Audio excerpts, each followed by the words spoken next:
இப்போ சுடருக்கும் 4 நாள் லீவ் ஆயிருச்சு. இந்த 4 நாள் லீவில் நம்ம எப்பவும் போல் ஸ்கூலுக்கு போனால் நம்ம கேப்டன் அங்கிளுக்கு நம்மளோட கூடயே வருவார். அது மட்டும் இல்லாமல் ஸ்கூல் முடிஞ்சதையும் நம்மளை கூப்பிட்டு வீட்டுக்கு வருவார். இப்போ கேப்டன் அங்கிளை 4 நாள் பார்க்காம எப்படி இருக்க போகிறோம் அப்படின்னு சொல்லிட்டு நம்ம சுடர் நினைக்கிறாங்க. இதனால என்ன பண்ணுறாங்கன்னா, கேப்டன் அங்கிளுக்கு ஃபோன் பண்ணி பேசலாம் அப்படின்னு ஃபோன் பண்ணவும் செய்கிறாங்க. சுடர் ஃபோன் பண்ணதை பார்த்ததுமே நம்ம வெற்றிக்கு இருந்த வழிகளெல்லாம் போயிருச்சு. ரொம்பவே சந்தோஷமாக இருக்காங்க.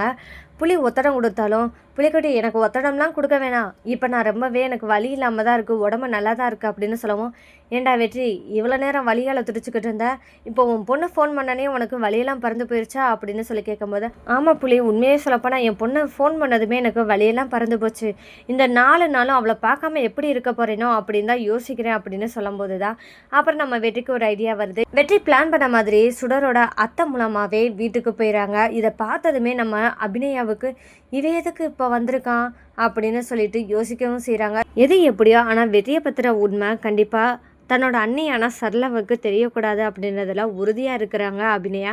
ஆனால் இந்த உண்மை சரளாவுக்கு தெரிய வருமா அப்படின்றதாங்க இனி வரப்போகிற எபிசோடில் ட்விஸ்ட்டாக இருக்க போது.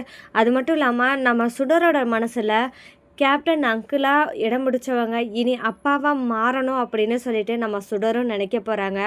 இதை கேட்ட நம்ம அபிநயா எந்த மாதிரி ரியாக்ட் பண்ண போகிறாங்க, நம்ம சுடரை இனி வெற்றிக்கிட்ட எப்படி பிரிக்கணும் அப்படின்றதுக்காக யோசிக்க போகிறாங்களா, இல்லை சுடர்கிட்ட வெற்றியை பற்றின உண்மையை சொல்ல போகிறாங்களா, வெற்றி தான் உன்னோட அப்பா, அது மட்டும் இல்லாமல் இவ்வளோ தூரமும் நம்ம கஷ்டப்படுறதுக்கு காரணமாக இருந்தவங்களே இவர் தான் அப்படின்னு சொல்லிட்டு நம்ம சுடர்கிட்ட சொன்னால் கண்டிப்பாக சுடரோட மனசில் இருக்கிற கேப்டன் அங்கிள் நீங்கி இவர் தான் தன்னோட அப்பா அப்படின்னு சொல்லிட்டு நினைச்சாலும் அந்த இடத்துல கோபத்தை காமிக்க போறாங்களா சுடர், இல்லைன்னா தன்னோட கேப்டன் அங்கிளே தனக்கு அப்பாவா இருந்திருக்காரு அப்படின்னு நினைச்சது மட்டும் இல்லாம தன் மேல பாசம் வச்சிருக்கிறது தன்னோட அப்பா அப்படின்னு நினைச்சிட்டு அவர் மேல இருக்கிற கோபத்தை மறந்து இனி வெற்றியோட சேர்ந்து இருக்கணும் அப்படின்னு சொல்லிட்டு நம்ம சுடர் ஆசைப்பட போறாங்களா அப்படின்றதாங்க இனி வரப்போற எபிசோட்ல அடுத்தடுத்த ட்விஸ்டா இருக்க போது. இங்க சண்முகம் வெற்றியை பார்த்ததுமே வெற்றி இவ எப்படி வீட்டுக்கு வந்தா எவ்வளவு தைரியம் வந்துச்சு அப்படின்னு சொல்லிட்டு சண்முகம் நினைக்கிறாரு.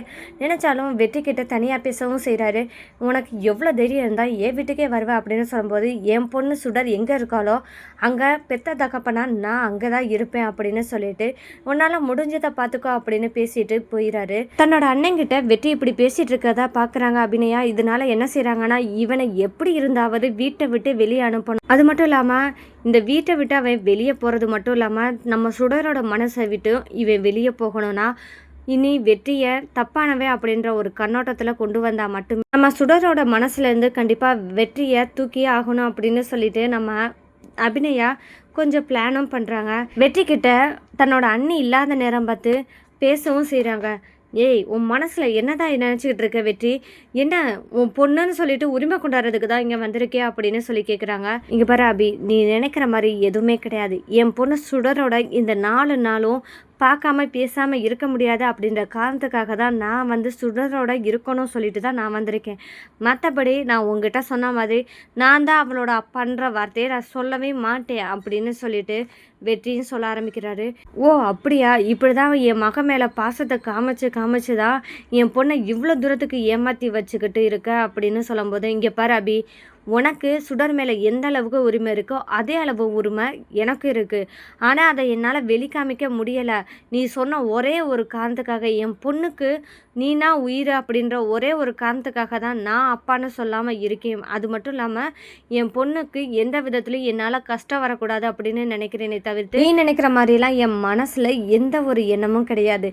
நான் தான் அவளோட அப்பானோ அவள் தான் என்னோட பொண்ணு அப்படின்னு சொல்லிட்டு ஊரறிய சொல்லணும்னு ஆசைப்பட்டாலும் என்னால் எதையுமே செய்ய முடியாத நிலைமையில தான் நீ நிப்பாட்டி வச்சிருக்க. ஆனால் முழுக்க முழுக்க உன்னோட தப்பை தவிர்த்து என் மேலே எந்த தப்பும் கிடையாது சரி அப்படின்னு சொல்லிட்டு இந்த 4 நாள் என்னோட பொண்ணோட இருக்கலாம் அப்படின்னு சொல்லிட்டு வந்திருக்கேன். அதை தவிர்த்து என் மனசில் எதுவுமே இல்லை அப்படின்னு சொல்லிட்டு தன்னோட விருப்பத்தையும் சொல்ல ஆரம்பிக்கிறார். இங்கே பாரு வெற்றி, எனக்கு இதெல்லாம் தெரியாது, நீ இனிமேல் இந்த வீட்டில் இருக்கக்கூடாது, நீ தயவு செஞ்சு கிளம்பு அப்படின்னு சொல்லிட்டு அபிநயா சொல்ல, வெற்றி இதெல்லாம் முடியாது, நான் இந்த 4 நாளும் நான் இங்கே தான் இருக்க போகிறேன், வேணும்னா உனக்கு நான் வீட்டை விட்டு வெளியே போகணும்னு நினச்சா உன் அன்னைக்கிட்ட என்னை வீட்டை விட்டு வெளியே அனுப்ப சொல்லு, அவங்க தானே என்னை கூப்பிட்டாங்க, அவங்கள வச்சு நீ சொல்லு. உன்னால் அப்படி உன் அன்னிக்கிட்ட என்னை வீட்டை விட்டு வெளியே அனுப்புன்னு சொல்லவே முடியாது. சொன்னால் உன் அண்ணி என்ன கேள்வி கேட்பாங்க, அதுக்கு என்ன பதில் சொல்ல முடியாமல் நீ தவிப்பேன்னு எனக்கு நல்லா தெரியும். என்னை வீட்டை விட்டு வெளியே அனுப்புறதுக்கு காரணம் என்னன்னு இல்லையான்னு கேட்பாங்க. அதுக்கு நீ என்ன பதில் சொல்ல போற? நல்லா யோசிச்சு முடிவெடு அபி. எனக்கு ஒன்றும் பிரச்சனை இல்லை. என் பொண்ணு தான் சுடர்னு உங்கள் அன்னைக்கு தெரிஞ்சால் கண்டிப்பாக என் மகளை அனுப்பி விட்டுருவாங்க. அப்படி இருக்கும்போது நீயே யோசிச்சு பார்த்துக்கோ என்னென்ன விளைவுகளாக நடக்கும் அப்படின்னு சொல்லிட்டு நம்ம அபியை வெற்றியும் மிரட்ட ஆரம்பிக்கிறாங்க. இதை யோசித்த நம்ம அபிநயாவும் இவன் சொல்கிறதும் கரெக்டு தான். நம்ம அன்னைக்கு சுடரோட அப்பா இவர் தான் தெரிஞ்சால் கண்டிப்பாக நம்மளையும் சுடரையும் இந்த வீட்டில் இருக்க விட மாட்டாங்க. நம்மளை வீட்டை விட்டு வெளியே அனுப்பிடுவாங்க. நம்மளுக்கு இனி என்ன பண்ணுறதுன்னு தெரியாமல் தான் நம்ம இவ்வளோ தூரம் இருக்கோம்.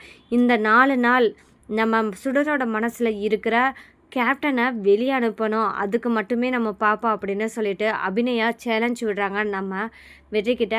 உன்னை இந்த 4 நாள் இல்லை, ஒரு நாளுக்குள்ளே உன்னை வீட்டை விட்டு வெளியே அனுப்புறது மட்டும் இல்லாமல் என் பொண்ணு மனசுலேயும் உன்னை வெளியே அனுப்பி விடுறேன்னா இல்லையான்னு பாரு அப்படின்னு சொல்லும்போது, ஓ அப்படியா, முடிஞ்சா பாரு அப்படின்னு சொல்லிட்டு நம்ம வெற்றி சவால் விடுறாரு. சுடரும் தியா தருண் இவங்க 3 பேருமே சேர்ந்து கேப்டன் அங்கிள் வாங்க விளையாட போகலாம் அப்படின்னு சொல்லி கூப்பிடும்போது இந்த வரேன் அப்படின்னு சொல்லிட்டு நம்ம வெற்றியும் விளையாடுறாங்க.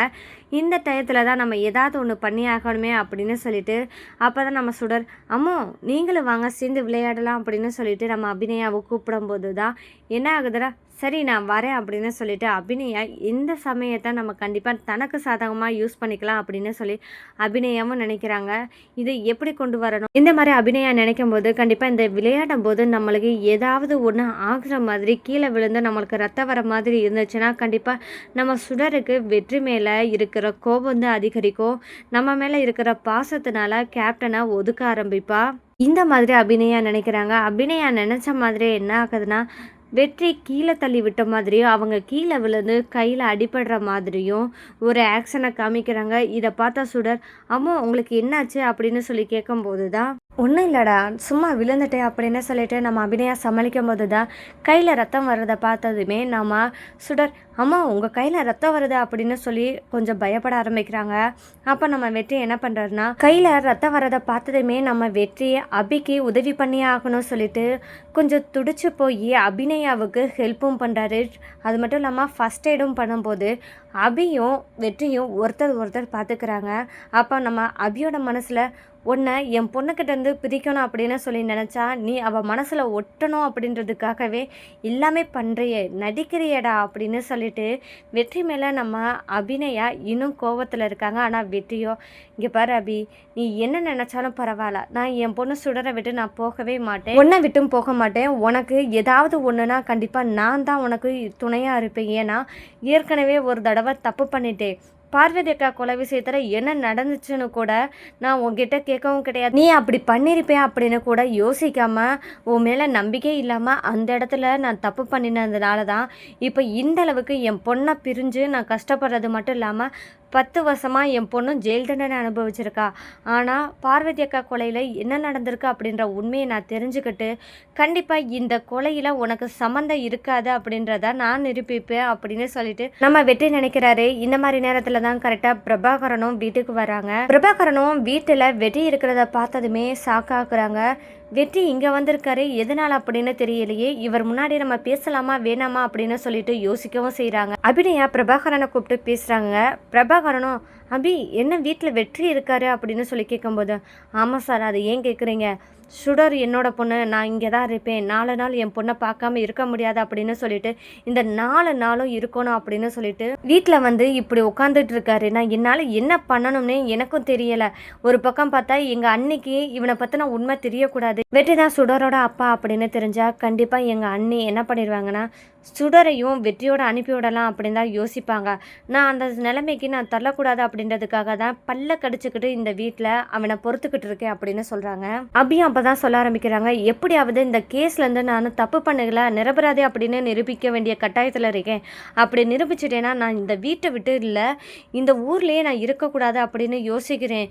தயவு செஞ்சு ஏதாவது ஒரு வழி பண்ணுங்க, எனக்கு ஏதாவது ஆதாரம் கிடைக்குமா அப்படின்னு சொல்லிட்டு நானும் தேடிக்கிட்டு இருக்கேன், எனக்கு கிடைக்கிற மாதிரி வாய்ப்பு இல்லை, இப்போ என்ன பண்ணுறதுன்னு தெரியாமல் இருக்கேன் அப்படின்னு அபிநயா சொல்லும்போது அப்போ தான் பிரபாகரன் சொல்கிறேன், எல்லாத்துக்கும் ஒரே ஒரு ரீசன் தான் இருக்குது. அந்த மாணிக்கத்தை நம்ம பிடிச்சோம்னா கண்டிப்பாக மாணிக்கத்தை மூலமாக நம்மளுக்கு தெரிய வேண்டிய ஏதாவது ஒரு உண்மை கிடைச்சா போதும், அதை வச்சே நம்ம அந்த பாயிண்ட்டை வச்சே நம்ம அடுத்ததாக என்ன பண்ணலாம், கனவுக்கு எதிரான ஆதாரங்களை எப்படி தேடலாம் அப்படின்றத நம்ம இனிமேல் தான் பார்க்கணும். அதுக்கு முக்கியமாக நம்ம மாணிக்கத்தை பிடிச்சே ஆகணும்னு சொல்லிட்டு பிரபாகரன் சொல்கிறாங்க. இதையும் நம்ம வெற்றியும் கேட்க ஆரம்பிக்கிறாரு. இனி வெற்றியும் பிரபாகரனும் எலியும் பூனையுமா இருந்தவங்க இப்போது 2 பேரும் ஒன்றா சேர போகிறாங்க.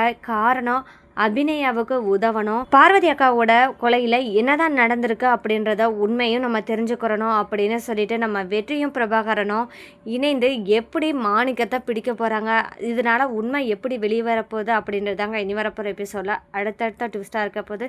இந்த மாதிரியான சுவாரஸ்யங்களை நீங்கள் தெரிஞ்சுக்கணும்னா மறக்காமல் நம்ம சேனலை சப்போர்ட் பண்ணி ஆதரவு தெரிவிங்க. மீண்டும் சந்திப்போம்.